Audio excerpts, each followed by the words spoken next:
So, mathematics నుంచి circles ఒక confirm topic.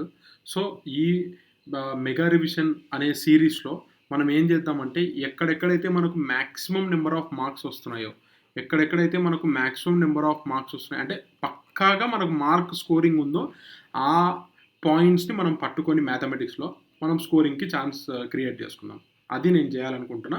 And next 3-4 డేస్‌లో వీడియోస్ వస్తూనే ఉంటాయి కంటిన్యూయస్‌గా. యాక్చువల్లీ ఇందాక నేను లైవ్‌కి కూడా వచ్చినాను. లైవ్‌కి వచ్చినప్పుడు ఏమైందంటే, మీకు తెలుసు లైవ్ ఎందుకో నాకు చాలా డిస్టర్బెన్స్ క్రియేట్ అయింది. ఎందుకో అసలు రాయట్లేదు, స్ట్రక్ అయిపోతుంది, చాలా ఇబ్బంది పెడుతుంది. అందుకనే రికార్డెడ్ సెషన్స్‌లోకి వెళ్తున్నాను. మేబీ ఇఫ్ పాసిబుల్ రేపు గనక మంచిగా వస్తే గనక లైవ్‌కి వస్తాను ఖచ్చితంగా. లేదు అంటే ఎలాగో అలా మీకైతే వీడియో డెలివర్ చేసే బాధ్యత నాది. ప్లీజ్ అర్థం చేసుకోండి. అండ్ ప్లీజ్ ఈ 4 రోజులు మాత్రం కొంచెం కాన్సంట్రేట్ చేయండి. అంతేనా? మీరు జస్ట్ ఈ సీరీస్‌ని ఫాలో అయితూ ప్రాపర్‌గా మీకు ఐడియా ఉన్నా కూడా మీరు ఈజీగా క్వాలిఫై అయిపోవచ్చు. ఈసెట్ క్వాలిఫై అయిపోవచ్చు. మంచి కాలేజ్ స్కోర్ చేసుకోవచ్చు. ఐ మీన్ మంచి కాలేజ్ సెక్యూర్ చేసుకోవచ్చు. ఓకేనా? సో, ఈ పర్టిక్యులర్ వీడియో వచ్చేసి ఒక హాఫ్ అన్ అవర్ అప్రాక్సిమేట్‌గా ఉంటది. ఇంకా తక్కువనే చేస్తాను. సర్కిల్స్ మొత్తం కవర్ అయిపోద్ది. వన్ షాట్ రివిజన్ సర్కిల్స్ అంతా. చలో. సర్కిల్ మనకు తెలుసు. సర్కిల్‌లో మనకు ఈ పర్టిక్యులర్ పాయింట్‌ని రేడియస్ అంటాం తెలుసు. అండ్ డయామీటర్ అంటే 2 టైమ్స్ ఆఫ్ రేడియస్. ఇది తెలుసు మనకు. చిన్నప్పటి నుంచి నేర్చుకుంటూనే ఉన్నాం. నెక్స్ట్ ఏరియా ఏం రాస్తాం? పై ఆర్ స్క్వేర్ అని రాస్తాం. లేదా పై డి స్క్వేర్ బై 4 అని రాస్తాం. ఎందుకు? రేడియస్ ప్లేస్‌లో d/2 అని రాసుకుంటే సరిపోద్ది. నెక్స్ట్ సర్కంఫరెన్స్ అంటే ఏంది? చుట్టుకొలత. చుట్టుకొలత ఎంత? జనరల్ ఫార్ములా 2πr లేదా πd. ఎందుకంటే 2 టైమ్స్ ఆఫ్ r ని ఏమంటాం? డయామీటర్ అంటాం. So done. సో ఇది మనకు పెద్దగా పనే లేదు. దీంతో మనకు అసలు అవసరమే లేదు. Next note.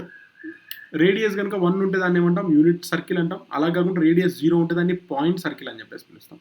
రేడియస్ 1 ఉంటే యూనిట్ సర్కిల్ అంటాం. రేడియస్ 0 ఉంటే పాయింట్ సర్కిల్ అని చెప్పేసి పిలుస్తాం. ఓకేనా? సో ఇప్పుడు కొన్ని పాయింట్స్ మాట్లాడుకుందాం. దీన్ని ఏమంటాం మనము?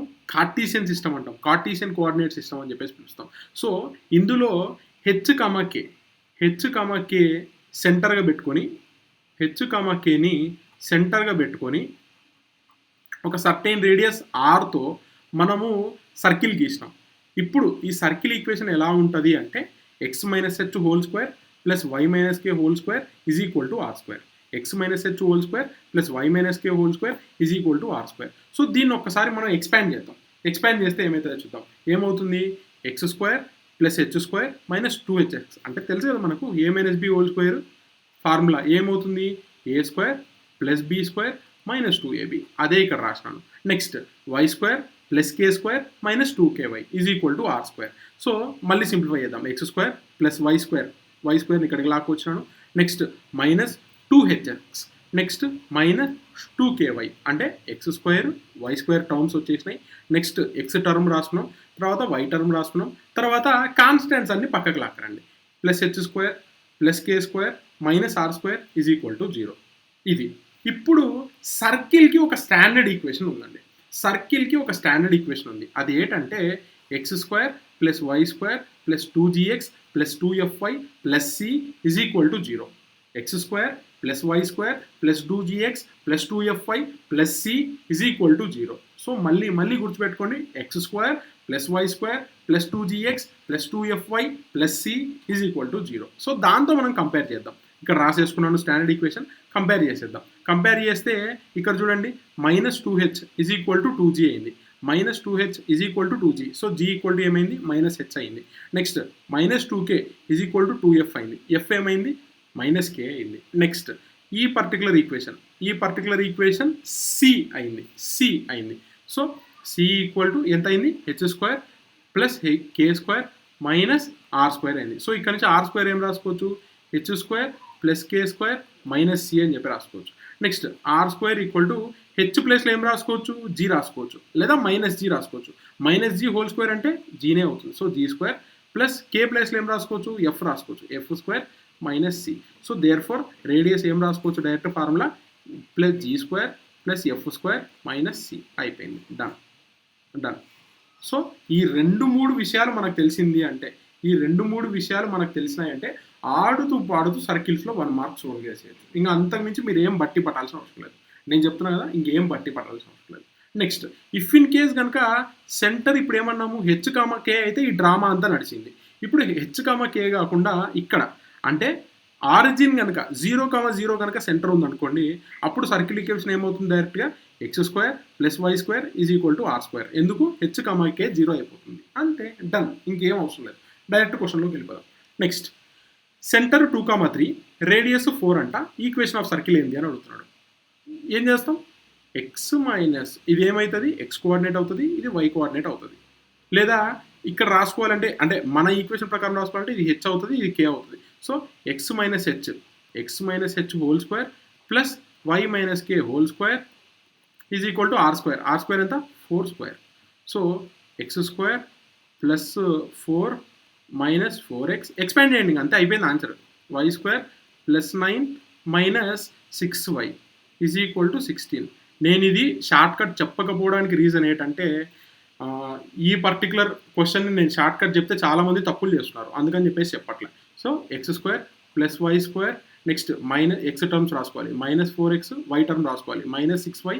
నెక్స్ట్ కాన్స్టెంట్స్ చూడండి, ప్లస్ 4 మైనస్ 9 ప్లస్ 13 మైనస్ 16 వస్తే మైనస్ 3, అంతేనా? = 0. ఇదే ఆన్సర్. ఇది ఎక్కడ ఉంటే అదే టిక్ కొట్టేయండి, ఎక్కడుందో చూడండి, టిక్ కొట్టేయండి. ఆప్షన్ ఏ అయిపోయింది, done. Next same question. So ఇక్కడికి వచ్చేసరికి ఏమవుతుంది? x + 7 డైరెక్ట్ రాసేస్తున్నా, x + 7 whole plus y + 3 whole = 10² అయిపోయింది. ఎక్స్పాండ్ చేయండి, రాసేయండి.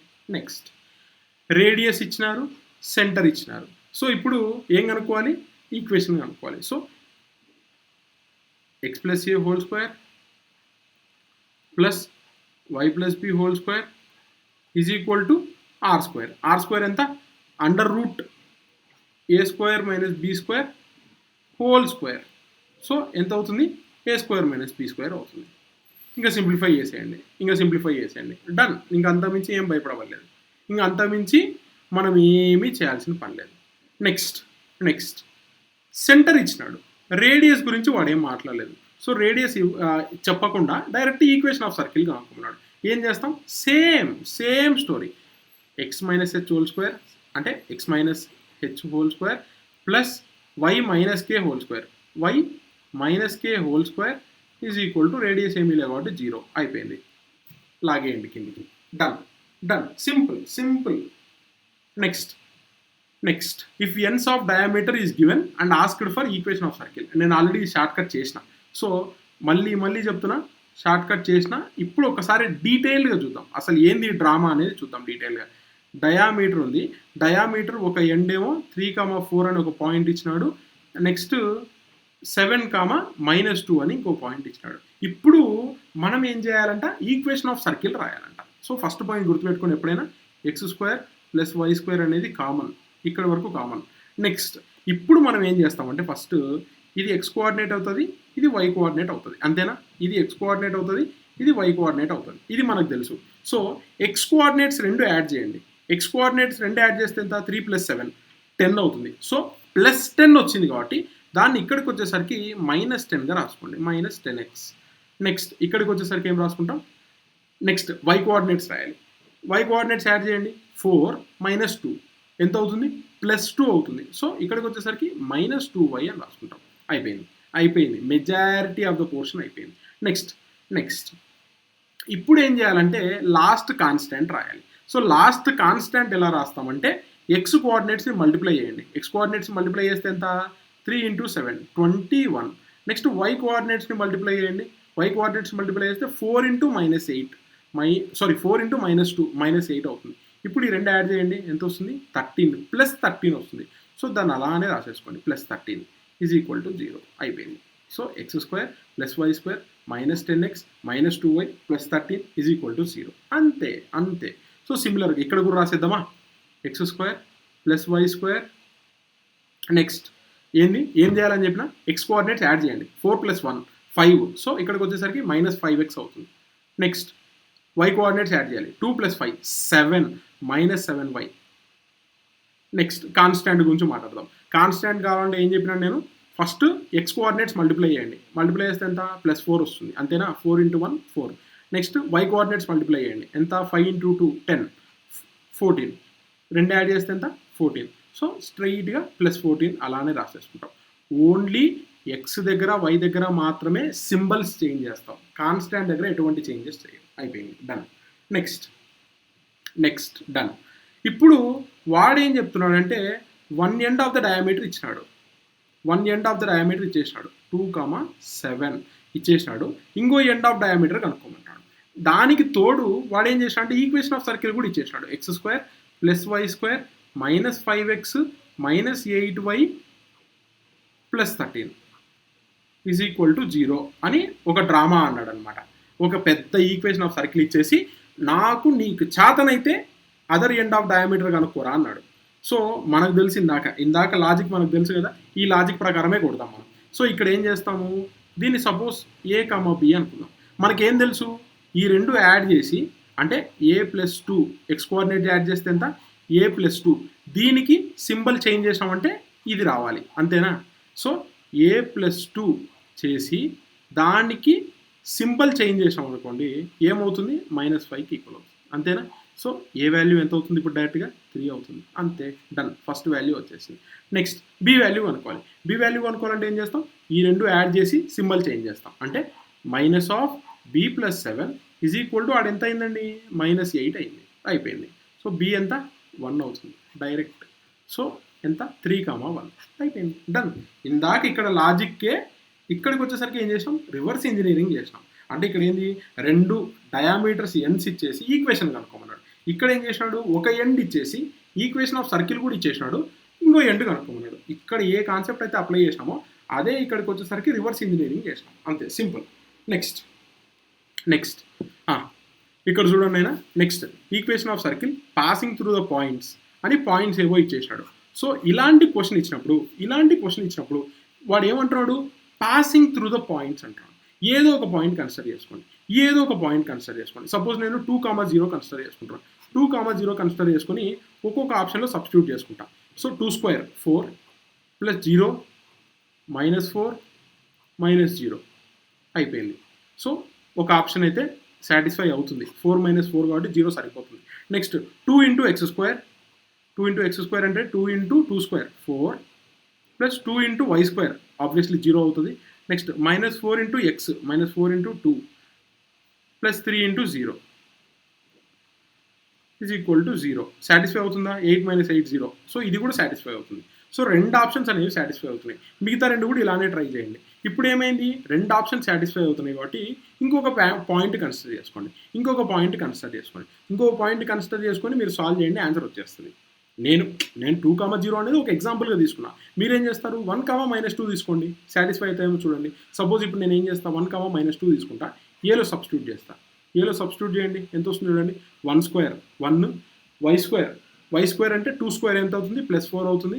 నెక్స్ట్ -1 + 2 అంతేనా, -1 + 2 అంతేనా. ఆన్సర్ వస్తుందా చూడండి, ఆన్సర్ వస్తుందా, 5 1 - 1 4 + 2 6 అవుతుంది. సో కానీ ఆన్సర్ ఎంత, 0 ఉండాలి, ఆన్సర్ రావట్లే. నెక్స్ట్ ఆప్షన్ బి దగ్గర రండి, 2 × x² ఎంత, 1 + 2 × y² ఎంత, -2² అంటే 4 అవుతుంది. నెక్స్ట్ -4 × 1 + 3 × -2. సో ఎంత వస్తుంది, 2 + 8 -4 -6. సో ఎంత వస్తుంది, 10 - 10 0. సో ఆప్షన్ బి అనేది కరెక్ట్, అంతే, డన్. సో ఎప్పుడైనా కానీ ఏ క్వశ్చన్ అయినా కానీ మ్యాథమెటిక్స్లో పాసింగ్ త్రూ ద పాయింట్స్ అని చెప్పేసి పాయింట్ ఇచ్చినారు అనుకోండి, ఆ ఈక్వేషన్లో సబ్స్టిట్యూట్ చేయండి, అయిపోద్ది ఆన్సర్, అంతే. నెక్స్ట్ ఇక్కడ చూడండి, నెక్స్ట్ కేస్ ఆఫ్ క్వశ్చన్ ఎలా ఉంది, the point -1, 0 lies on the circle. అంటే ఇలా ఒక సర్కిల్ ఈక్వేషన్ ఇచ్చినాడు, ఈ సర్కిల్ ఈక్వేషన్ ఏదో ఇచ్చి ఒక పాయింట్ -1, 0 అనేది ఎక్కడో చోట లై అవుతుందంట. ఇప్పుడు ఏమంటున్నాడు, రేడియస్ ఆఫ్ సర్కిల్ ఎంత అంటున్నాడు. సో ఏం చేద్దాం, ఫస్ట్ పాయింట్ కే కనుక్కోవాలి, అయిపోద్ది ఆన్సర్. రేడియస్ ఫార్ములా ఏంది, √g² + f² - c. సో ఇది స్టాండర్డ్ ఈక్వేషన్స్తో కంపేర్ చేద్దామా, x² + y² + 2gx + 2fy + c = 0, అంతేనా. సో ఇక్కడ 2g ప్లేస్లో ఏముంది, -4 ఉంది, 2g ప్లేస్లో ఏముంది, -4 ఉంది. సో g ఎంత అవుతుంది, -2 అవుతుంది. నెక్స్ట్ 2f ప్లేస్లో ఏముంది చెప్పండి, 2f ప్లేస్లో 8 ఉంది. సో దేర్ ఫోర్ ఎఫ్ ఎంత అవుతుంది, 4 అవుతుంది. ఎఫ్ ఎంత అవుతుంది, 4 అవుతుంది. ఇప్పుడు మనం ఏం చేద్దాం, కే వాల్యూ అనుకుందాం ఫస్ట్. కే వాల్యూ అనుకోవడానికి ఏం చేస్తాము, ఈ పాయింట్ని ఈక్వేషన్లో సబ్స్టిట్యూట్ చేస్తాం. So -1 whole square plus y square 0 -4 into -1 plus 8 into 0 అంతే కదా, x coordinate y coordinate substitute చేస్తున్నాం అంతే. Plus K is equal to 0 అయిపోయింది. So -1 whole square 1 plus 4 plus K is equal to 0. So there four K value ఎంత అవుతుంది, -5 అవుతుంది. కే value ఎంత అవుతుంది, -5 అవుతుంది. So C value K value ఒకటే. So there fore C value అవుతుంది. So ఇప్పుడు రేడియస్ కనుక్కునేద్దాం. R equal to under root of G square. G square ఎంత, -2 హోల్ స్క్వేర్ అంటే 4 అవుతుంది. Next F square. F square ఎంత, 16 అవుతుంది. మైనస్ సి, ఈ square plus F square minus C. Minus C ఎంత, -5 అవుతుంది. అంతేనా. సో 20 + 5 ఎంత అవుతుంది, 25 అవుతుంది. సో ఆన్సర్ ఎంత, 5. ఆన్సర్ ఎంత, 5. అయిపోయింది. Done done. So simple. అంటే ఇప్పుడు నేను ఎక్స్ప్లెయిన్ చేయడానికి మీకు ఇంత టైం పడుతుంది, కానీ మీకు అలవాటైతే హార్డ్లీ 30 సెకండ్స్లో చేసేయచ్చు ఈ క్వశ్చన్. జస్ట్ అలా అయిపోతుంది. Next the equation of tangent of the circle. The equation of tangent of the circle. ఇలాంటి క్వశ్చన్ వచ్చినప్పుడు టాంజెంట్ ఆఫ్ సర్కిల్ కనుక్కోమనంటే జనరల్గా ఎలా కనుక్కుంటామంటే ఇది స్టాండర్డ్ ఈక్వేషన్ అనమాట. x into x1 plus y into y1 equal to r² అని చెప్పేసి కనుక్కుంటాం. So ఇది ఈ ఈక్వేషన్ చూడండి ఏం కనిపిస్తుంది, x² plus y² is equal to r² కనిపిస్తుందా. సో ఇక్కడ నుంచి r² రాసేసుకుంటాం is equal to 25. Next x into x1. x into x1 point ఏమి ఇచ్చినాడు, 3 ఇచ్చినాడు. Next y into y1 point. y1 point ఎంత, 4 ఇచ్చినాడు. So 3x plus 4y minus 25 is equal to 0 అయిపోయింది. స్ట్రైట్ అవే ఆన్సర్ వచ్చేస్తుంది. ఇలా చేయకుండా మీరు ఇంకొక ఆప్షన్ అయినా చేయొచ్చు. జస్ట్ 3, 4 అనేది మీరు ప్రతి ఆప్షన్లో పెట్టుకుంటూ వెళ్ళండి. ప్రతి ఆప్షన్లో ఇప్పుడు ఆప్షన్ ఏలో పెట్టండి. ఆప్షన్ ఏలో పెట్టేయండి 4 into 3 plus 3 into 4 minus 25 is equal to 0 అవ్వాలి. కానీ చూడండి 12 ప్లస్ 12 24 మైనస్ 25 ఎంత, -1 అవుతుంది. సో మ్యాచ్ అవ్వట్లే. అలానే మీరు ఆప్షన్ సిలో సబ్స్టిట్యూట్ చేయండి. చూడండి ఒకసారి చెక్ చేయండి. 3 ఇంటూ 3 ప్లస్ 4 ఇంటూ వై కదా, వై వాల్యూ ఎంత, 4 ఉంది. మైనస్ 25 ఈజ్ ఈక్వల్ టు 0 అవ్వాలి. సో క్లియర్గా చూడండి 3 ఇంటూ 3 9 ప్లస్ 16 25 మైనస్ 25 0 అవుతుంది. సో ఆప్షన్ సి అనేది సాటిస్ఫై అవుతుంది. ఇందాక నేను అదే చెప్పింది. ఇందాక నేను ఏం చెప్పినాను, ఇలా అయినా చేసుకుంటూ రావచ్చు, ఇది మెథడ్ ప్రకారం. ఇలా కాకుండా షార్ట్ కట్లు అయినా చేసుకుంటూ రావచ్చు, point substitution method. Last find the equation of tangent. Equation of tangent కనుక్కోమంటున్నాడు, సర్కిల్ ఈక్వేషన్ ఇచ్చినాడు. సో మనకి ఇదంతా చేసే ఓపిక లేదు కాబట్టి ఏం చేస్తాం, డైరెక్ట్ ఇది ఎత్తుకెళ్ళి ఇక్కడ సబ్స్టిట్యూట్ చేస్తాం. ఇది ఎత్తుకెళ్ళి ఇక్కడ సబ్స్టిట్యూట్ చేయండి, ఏది వస్తే అదే ఆన్సర్. చెప్పండి ఫాస్ట్ చెప్పాలి.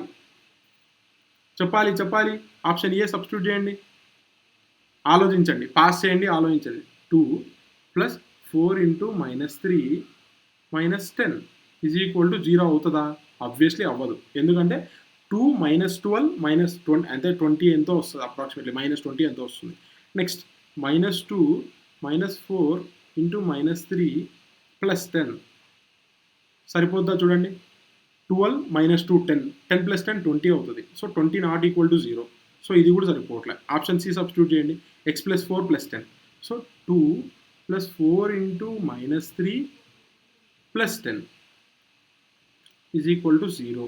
సో వస్తుందా చూడండి, -12 ప్లస్ 2 ఎంత, -10 -10 ప్లస్ 10 0 సరిపోయింది. నెక్స్ట్ ఆప్షన్ డి కూడా చూడండి, 2 -4 into -3 plus 10 is equal to 0. So 2 plus 12 14 plus 10 24 అవుతుంది. సో ఆప్షన్ డి కూడా కాదు. సో ఆప్షన్ సి అనేది యునానిమస్గా కరెక్ట్ అయిపోయింది. అంతే. ఇవే majority of the format of questions ఈ మధ్య కాలంలో సర్కిల్స్ నుంచి అడుగుతున్నారు. సో ఈ క్వశ్చన్స్ అన్ని ఒక్కసారి రివిజన్ చేయండి. పక్కాగా నేను చెప్తున్నా, జస్ట్ అలా చూసుకుంటూ వెళ్ళిపోండి, మీకు ఆన్సర్ పక్కా వస్తుంది. సో నాకు తెలుసు ఈ ఒక్క విషయంలో మీరు కన్ఫ్యూజ్ అవుతారు. ఒక్కసారి ఈ పర్టికులర్ క్వశ్చన్ మీకు అర్థం కావాలి అంటే ఈ క్వశ్చన్ కాన్సెప్ట్ బాగా అర్థం చేసుకోండి, మీకు ఇది అర్థమైపోద్ది. ఓకేనా? సో మిగతావన్నీ చాలా చాలా ఈజీ. సర్కిల్స్ నుంచి ఈజీగా 1 మార్క్ లేదా 2 మార్క్స్ స్కోర్ చేసుకోవచ్చు. ప్లీజ్ వీడియో నచ్చితే ఇంకా మీ ఫ్రెండ్స్తో షేర్ చేయండి. Thank you. Have a great day.